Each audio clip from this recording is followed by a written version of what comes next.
Hello, everyone, and welcome to Film Independent Presents, our year-round screening and Q&A series, now virtual. I'm Brian Sheehan from Film Independent. First off, I'd like to thank some of our ardent supporters, our lead sponsor, the Hollywood Foreign Press Association, and our screening partner, Vision Media. Today, to talk all things coded bias, we have a very special guest moderator in Ashley O'Shea, a filmmaker and also a Film Independent Fellow. If you have a question for the filmmakers, please use the Q&A button at the bottom of your screen, and hopefully we can get to it towards the end of our session. And without further ado, I will let Ashley take it away from here. Great. Thank you, Brian. And thank you all again for being here with us on your Thursday afternoons. As Brian said, I'm Ashley O'Shea. I'm merely here to facilitate. And I'm very glad to be joined by Shalini Kantaya, the director of Coded Bias, and Meredith Broussard, one of the subjects of the film, and also the author. I already forgot Shalini. Artificial Unintelligence. The author of Artificial Unintelligence, and a wonderful extra voice that comes in throughout the piece. So welcome to both of you. Thank you for being here. And first, I guess, Shalini, I'm going to start with the, all too common question. Coded bias, the topic of AI and algorithmic expressions. How did you come to become interested in the topic and start developing the idea for the film? Well, thank you so much, Ashley, and thank you to Film Independent and to everyone for taking time out of their crazy schedules to be with us in this conversation. I have always been fascinated with disruptive technologies and if they make the world more fair or less fair. And with this film, I sort of stumbled down the rabbit hole.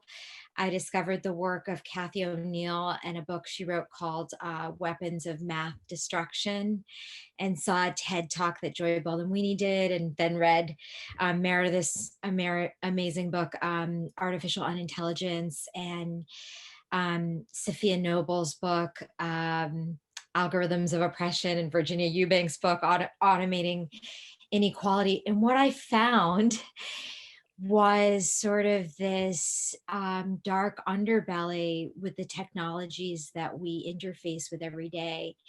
I'm sort of a sci-fi fanatic, so before making this film, everything I knew was from sort of the mind of Stanley Kubrick or Steven Spielberg. And I think it wasn't till making Coded Bias and discovering with Joy that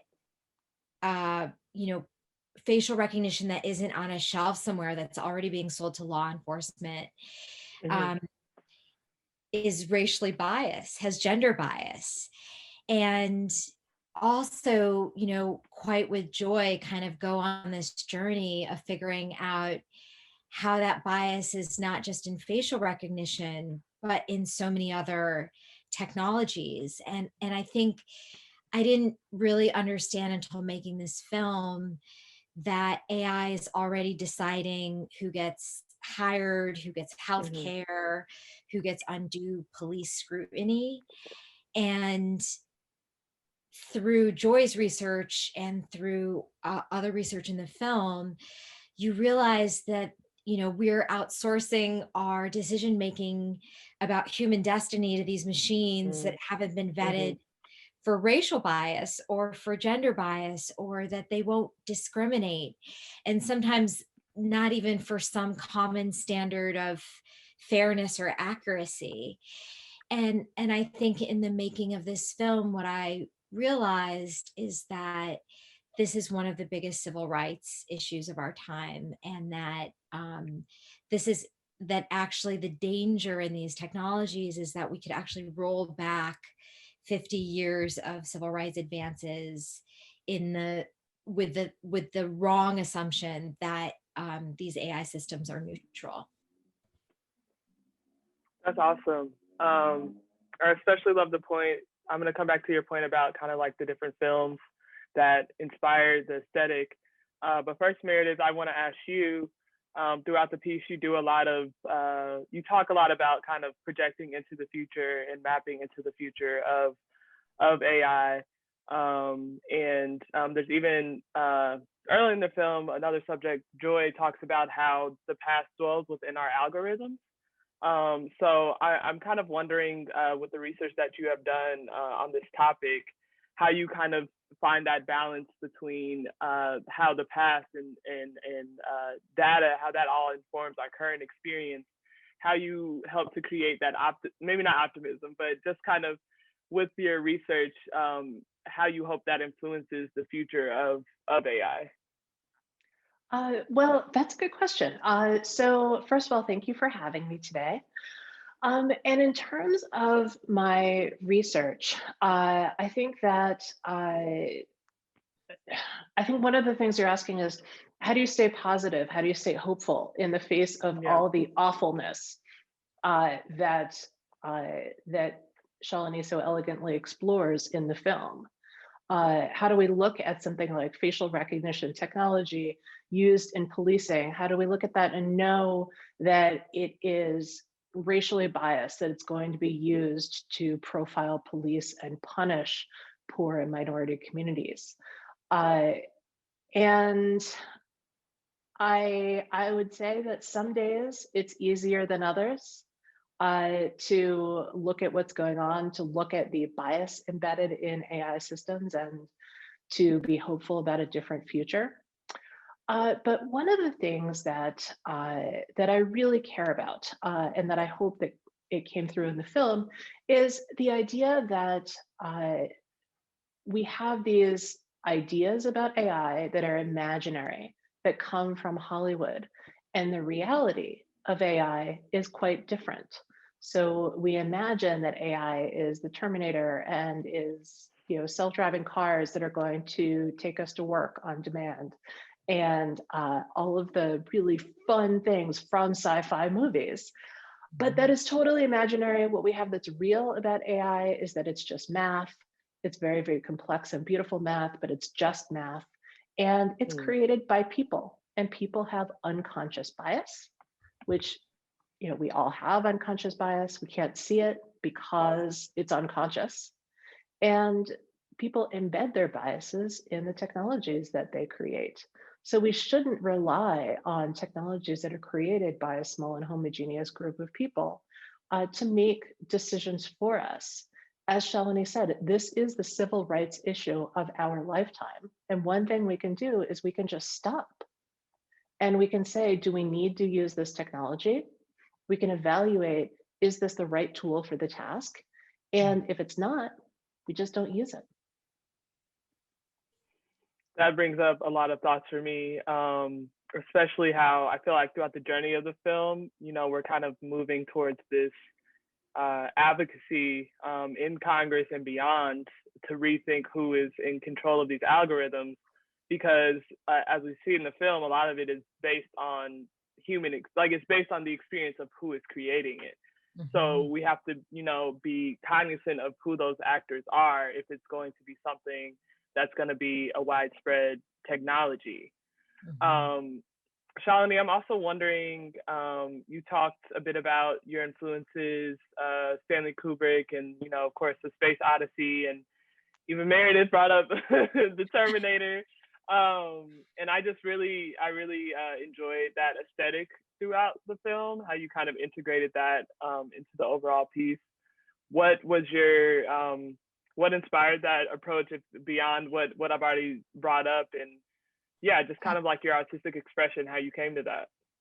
Well, I think that one of the things that I'm proud of in the film is some of the science communication, because I think it's very challenging to take someone as brilliant as Meredith or one of the other 7 PhDs in the film and trying to distill their research into something that is that you can sort of digest in small bites. And also, and so being able to do that, because what I realized is that knowledge is power. and that for AI, all of the power has been on one side. So all of the knowledge has been on one side. So all of the power has been on one side. And because these systems are deployed on all of us, I hope that coded bias sort of like bridges an educational gap and helps us realize that we all have a place in questioning how these systems are made and deployed, because our lives, they interact with our lives and our opportunity. So I think there's that part. And I think I'm just a kid of sci-fi. So I love imagining the future. And like I said, everything I know about AI prior to making this film came from these science fiction makers. And so I feel like I pull from that visual language of what we imagine AI to be, to help us understand the AI of the now. And at the same time, through Meredith's book, I learned that there was always this fascinating connection between AI developers and sci-fi writers and artists. And both of those conversations have been sort of centering a small elite group of people. And I hope Coded Bias, it sort of focuses on the perspectives of women, mostly women and people of color, data scientists, mathematicians, activists. And I think I feel that by reframing the conversation, that the film also hopes to also like unleash new imagination about the ways in which technology can be used in more ethical and humane ways that reflect our democratic values. So Yeah, fun fact about 2001: A Space Odyssey. So Arthur C. Clarke, the science fiction writer, wrote the screenplay for Kubrick's film. And Arthur C. Clarke was BFFs with Marvin Minsky, who's one of the fathers of artificial intelligence. So if you remember the part of the film where Shalini shows all of the white male mathematicians who were there, the old white guys who are there in 1956 at the Dartmouth Math Department, the moment when the field of artificial intelligence was born. So Marvin Minsky was one of the people at that meeting. Wow. And he was quite good friends with Arthur C. Clarke. And so when Arthur C. Clarke was writing the screenplay, he went to his friend Minsky and said, all right, I need to make this computer, and the computer needs to be really scary. And Minsky was familiar with ENIAC, which is considered the very first digital computer. And so if you look at HAL 5000 in the movie and you look at ENIAC, you can see that HAL's glowing red eye is a direct reference to ENIAC, right? So the ENIAC is still in I think the basement or in like a first floor lounge at the University of Pennsylvania. And I went and looked at it one day and I thought, oh God, that looks familiar. And it's because like a piece of it is is directly referenced in 2001. Yeah. And I pull from that language for the visual effects for Coded Bias. And then I showed it to a group of high school students and I'm like, how many of you seen Kubrick's 2001? And I was like, oh no. They're like, I was born in 2001.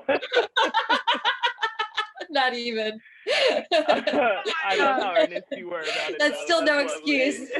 Science fiction canon. Now they know. Now they know they have to see it. That's a really interesting point, Meredith, and kind of shows how all of these different industries intersect, like how AI influences movies and books and all these different things that we don't think it touches because it's such a specific technology. I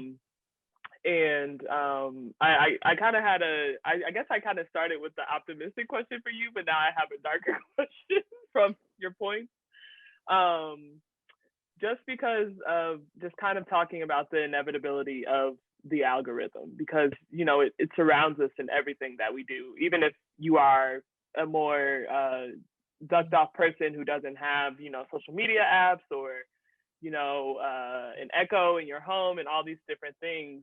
There are still people tracking you and technology that's tracking you. So with that, I'm just wondering,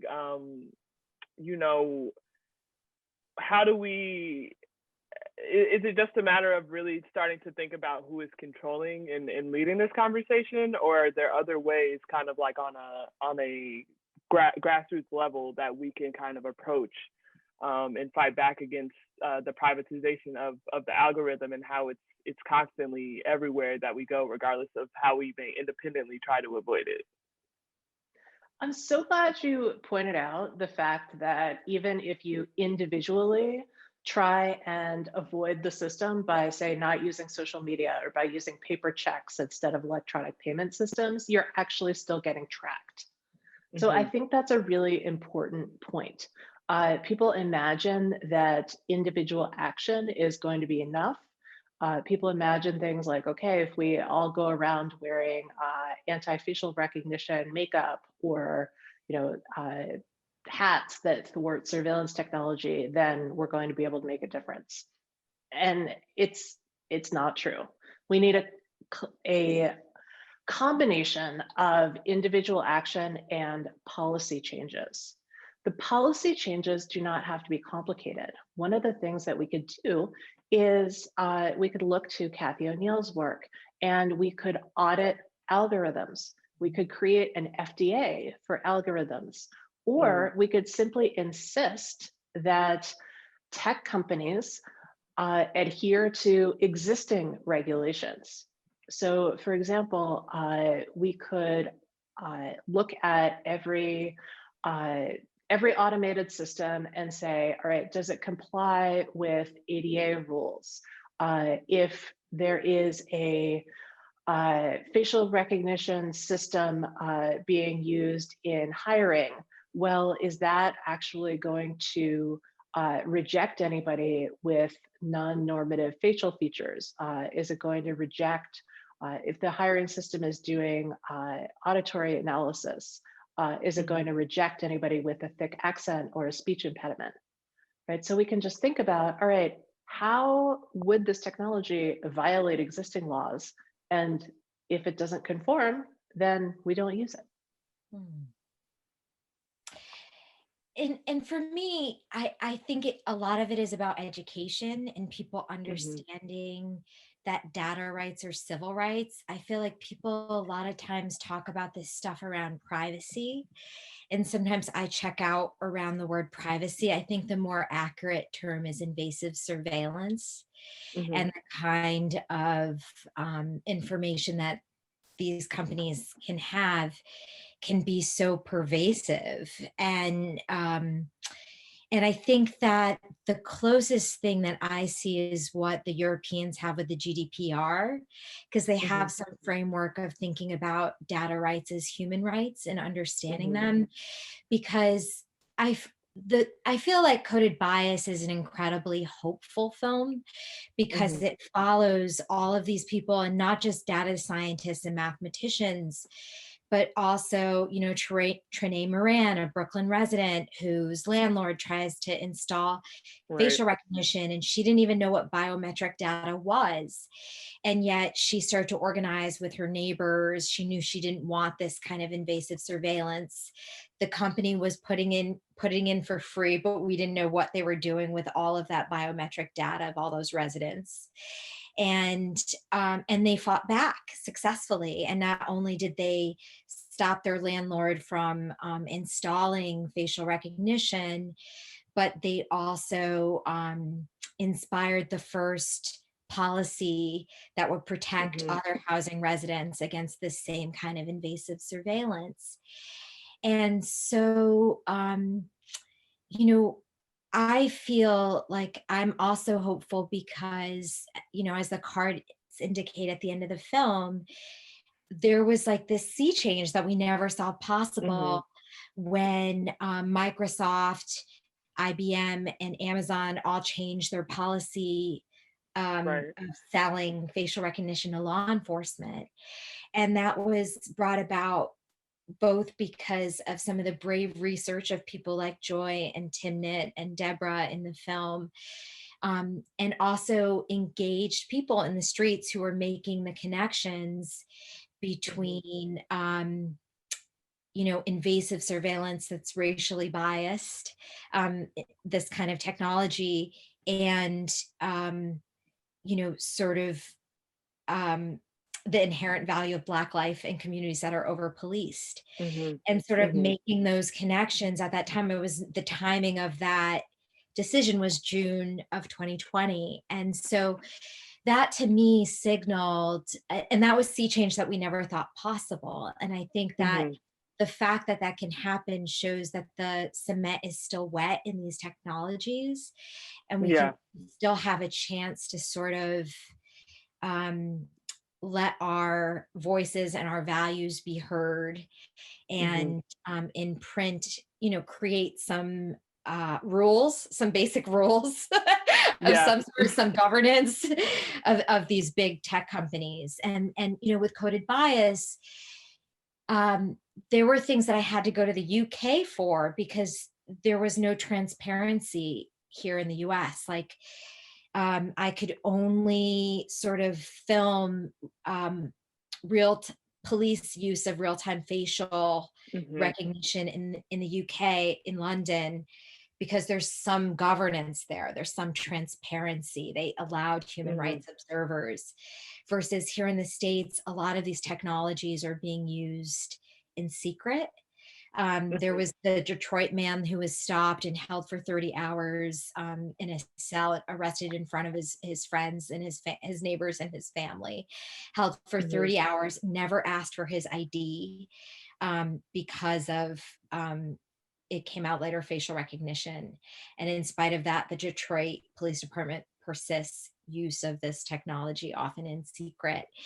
And so I feel like here in the US, we just need to start to participate in educating our legislators who may not know a lot about these Yeah. technologies also, so that we can have some rules. And I just want to back up what Meredith said about like an FDA. Like, I think I can speak for myself, and I think Meredith agrees. Like, we love technology. We're techies. We like write about Yeah. this stuff and make films about this stuff because we love technology.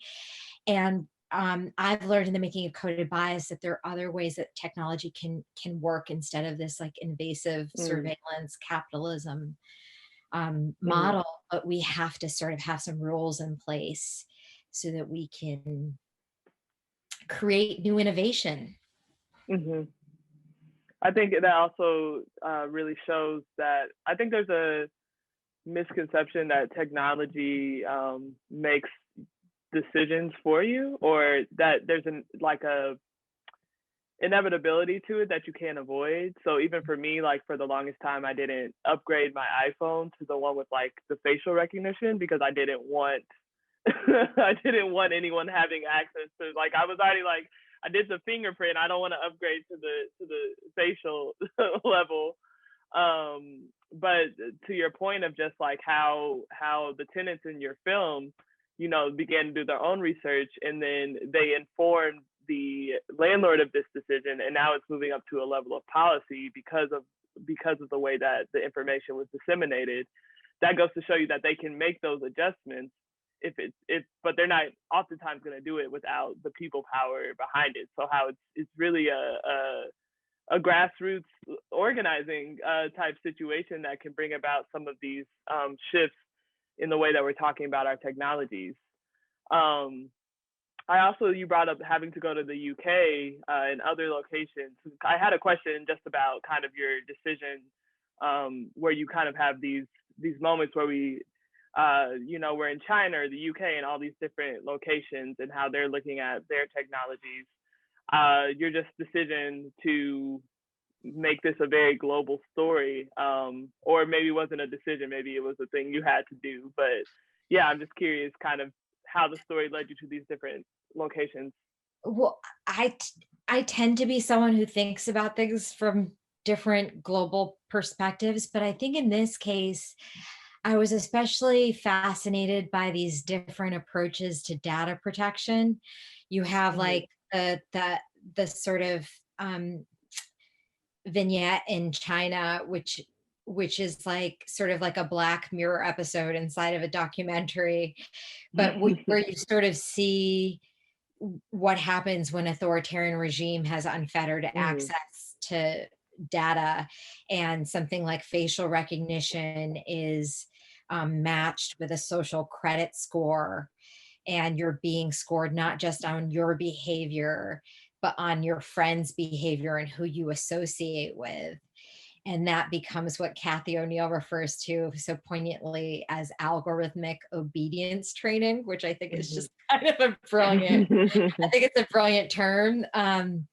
And so I think that that is the work, sort of the Black Mirror episode. But at the same time, you have, the situation in the UK where they have some protections, but they could strengthen them. And then you have here in the US, the home to all these technology companies, and we essentially have no protections or discussion of protections at all, no framework whatsoever. And what is crazy to me is that these technologies are being deployed at scale. And there was a moment where I was watching Joy testify in front of Congress. And Jim Jordan, who's a very right-wing Republican from Ohio, was agreeing with AOC, which I'd never seen before ever, and basically said, well, wait a minute, 117 million Americans are in a police database that Yeah, can access without a warrant, and no one in an elected office is yeah, overseeing. And that's when yeah. I really realized that these tech companies are selling directly to law enforcement with Mhm. no one in governance, No middleman. Yeah. no elected, no No one that be oversight. elected, no oversight whatsoever. And so that's when I saw, oh, this could be really not good. Yeah. This could be a science fiction that we don't want to see. So, And I even speaks to, yeah, like I think with policing specifically, that was something in the US that was a huge conversation for years, but also specifically this summer. I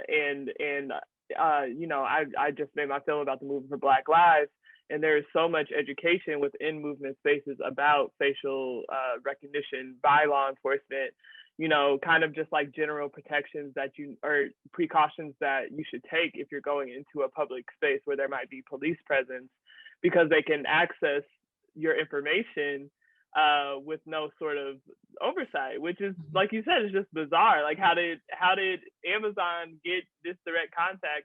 I'm sure it all goes back to capital and Yeah. things of that nature, but Well, the it's question just of how did they buy it? How did they get it? Is they just bought it.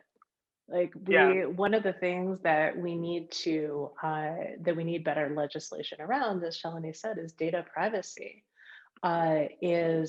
We need better controls on where your data gets packaged and resold. Because you can just go yeah, and buy consumer data, and it's yeah. just out there.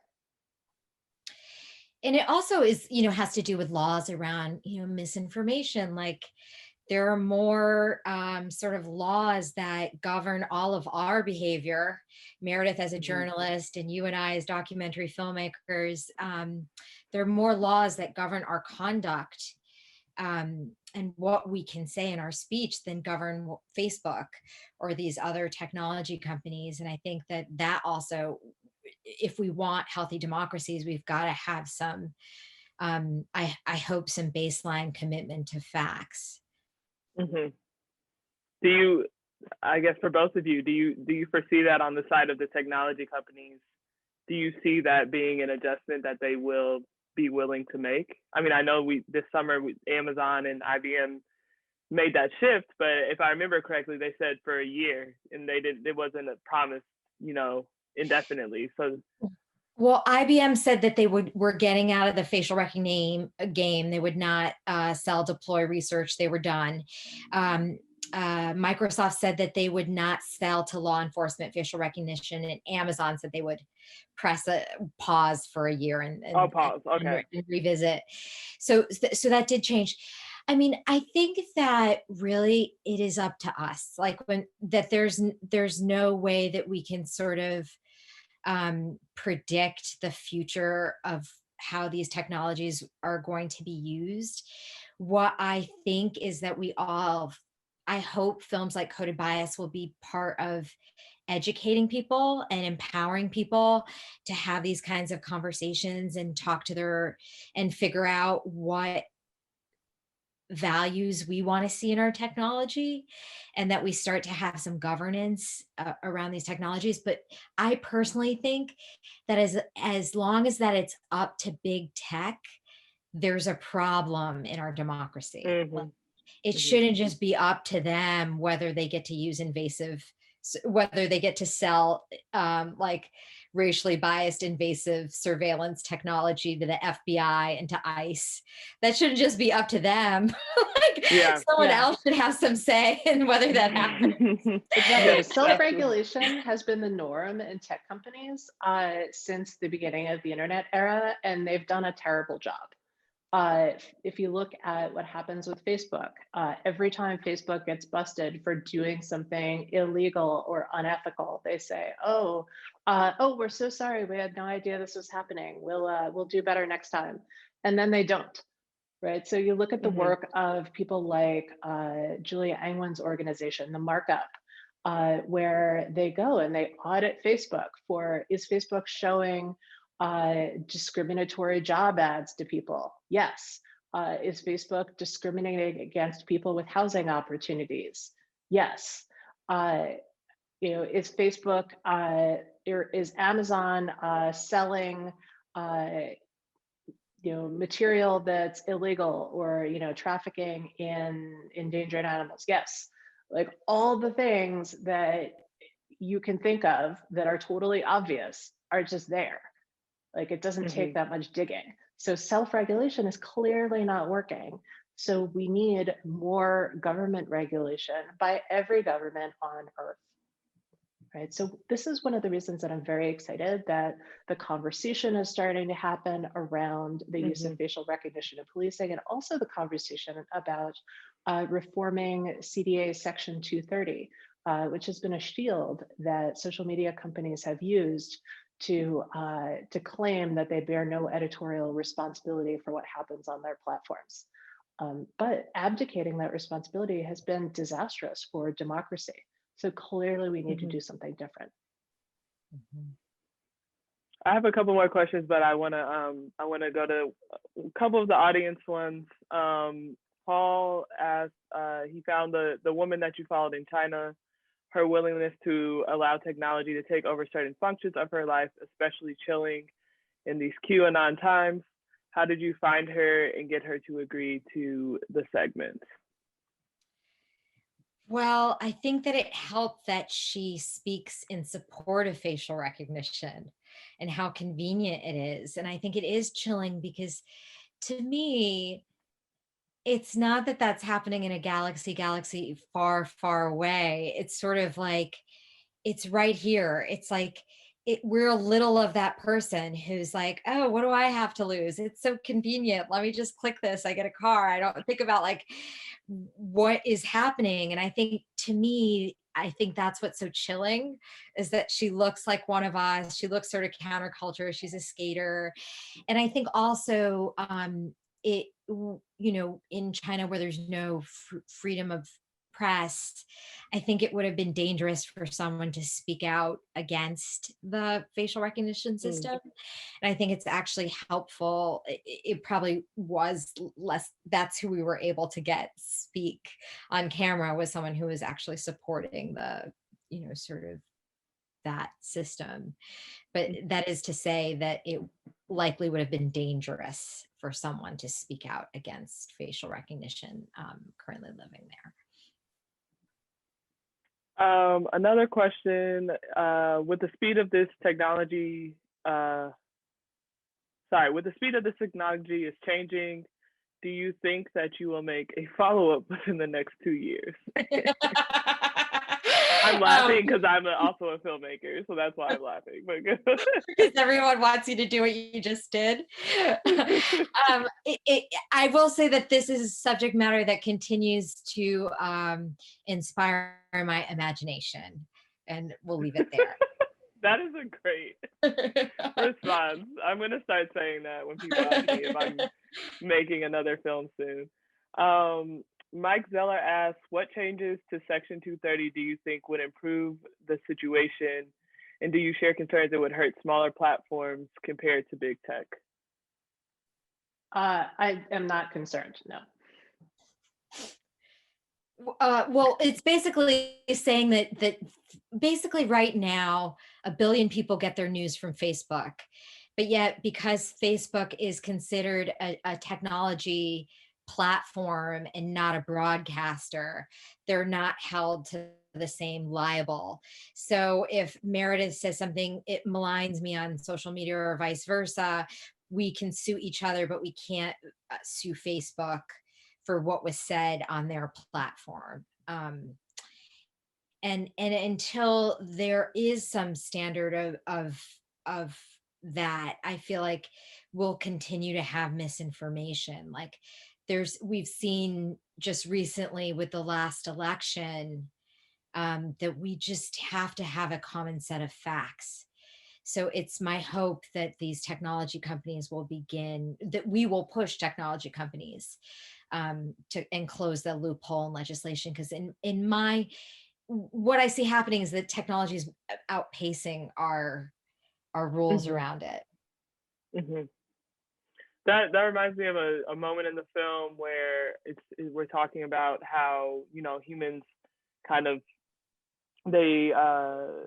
they're making the decisions for, you know, how the algorithms are going into these technologies, but how the machine learning, how it's learning that is kind of a black box to the actual programmers.